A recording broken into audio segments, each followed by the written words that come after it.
Sir ಇದು ನೋಡ್ರಿ ನಮ್ಮ ಜೋಳದ ಹೊಲದಾಗ ಈ ಟೈಪ್ ಎಲ್ಲಿಗೆ ಯಾವುದೋ ಹುಳ ತಿಂದದ ಅದಕ್ಕೆ ಈ ಟೈಪ್ ಎಲ್ಲ ನಮ್ಮ ಹೊಲದ ಫುಲ್ ತುಂಬ ಹಿಂಗಾಗ್ಯಾವು. ಯಾವ ಹುಳದಿಂದ ಆಗುತ್ತೆ ಸ್ವಲ್ಪ ನೋಡಿ ಹೇಳ್ರಿ ಸರ್ ಇದನ್ನು. ಇದು ಯಾವ ಹುಳ ಅಂತಂದರೆ ಫಾಲ್ ಆರ್ಮಿ ವಾರ್ಮ್ ಅಂತ ಕರೀತಾರೆ.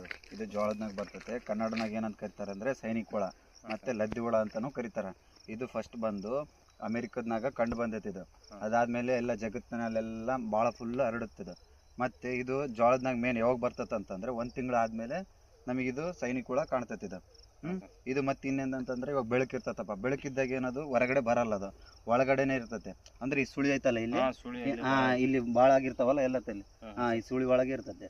ಅದೇನಾಗುತ್ತಾ ಒಳಗೆ ಇರ್ತೈತೆ ಹಗ್ಲೊತ್ತಾಗ.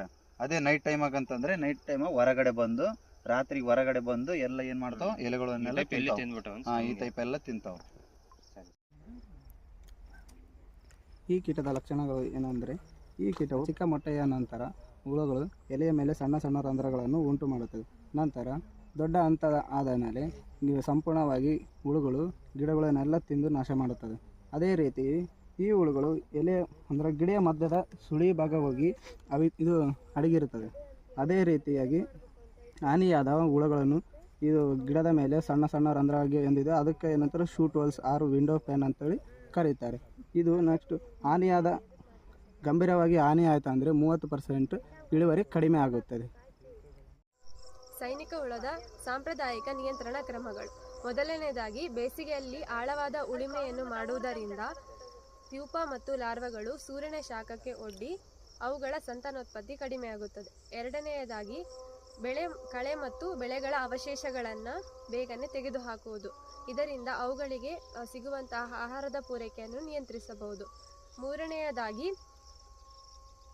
ಸಮತೋಲನವಾದಂತಹ ರಸಗೊಬ್ಬರಗಳನ್ನು ಹಾಕುವುದರಿಂದ ಈ ಕೀಟದ ಹಾನಿಯನ್ನು ತಡೆಗಟ್ಟಬಹುದು.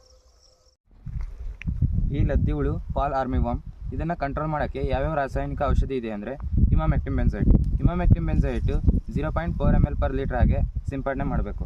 0.4 ml ಅಂದರೆ 1 ಎಕರೆಗೆ 200 ಲೀಟ್ರ್ ನೀರಲ್ಲಿ ಸಿಂಪಡಣೆ ಮಾಡಬೇಕು. 200 ಲೀಟ್ರ್ ನೀರು ಅಂದರೆ 80 ml ಇಮಾಮೆಕ್ಟಿನ್ ಬೆಂಜೋಯೇಟ್ನ 200 ml ಬ್ಯಾರಲಲ್ಲಿ ಚೆನ್ನಾಗಿ ಮಿಕ್ಸ್ ಮಾಡಿಕೊಂಡು 1 ಎಕರೆಗೆ ಆಗೋಂಗೆ ಸಿಂಪಡಣೆ ಮಾಡಬೇಕು. ಇದು ಎಲ್ಲಿ ಸಿಂಪಡಣೆ ಮಾಡಬೇಕು ಅಂದರೆ ಈ ಸುಳಿ ಇರ್ತೈತಲ್ಲ, ಈ ಸುಳಿ ಒಳಗೆ ಬೀಳಂಗೆ ಈ ರಾಸಾಯನಿಕನ ಸಿಂಪಡಣೆ ಮಾಡಬೇಕು. ಇನ್ನೊಂದು ರಾಸಾಯನಿಕ ಯಾವುದೈತೆ ಅಂದರೆ ಅದು ಕ್ಲೋರಾಮ್ ತ್ರಿನಿಪ್ರೋಲ್. ಇದು 0.2 ml/L ಆಗಿ ಸಿಂಪಡಣೆ ಮಾಡಬೇಕು. ಇದು 0.2 ml ಅಂದರೆ 200 ಲೀಟ್ರಿಗೆ 40 ml/200 ಲೀಟ್ರ್ ಬ್ಯಾರಲ್ಗೆ ಮಿಕ್ಸ್ ಮಾಡಿ ಸ್ಪ್ರೇ ಮಾಡಬೇಕು.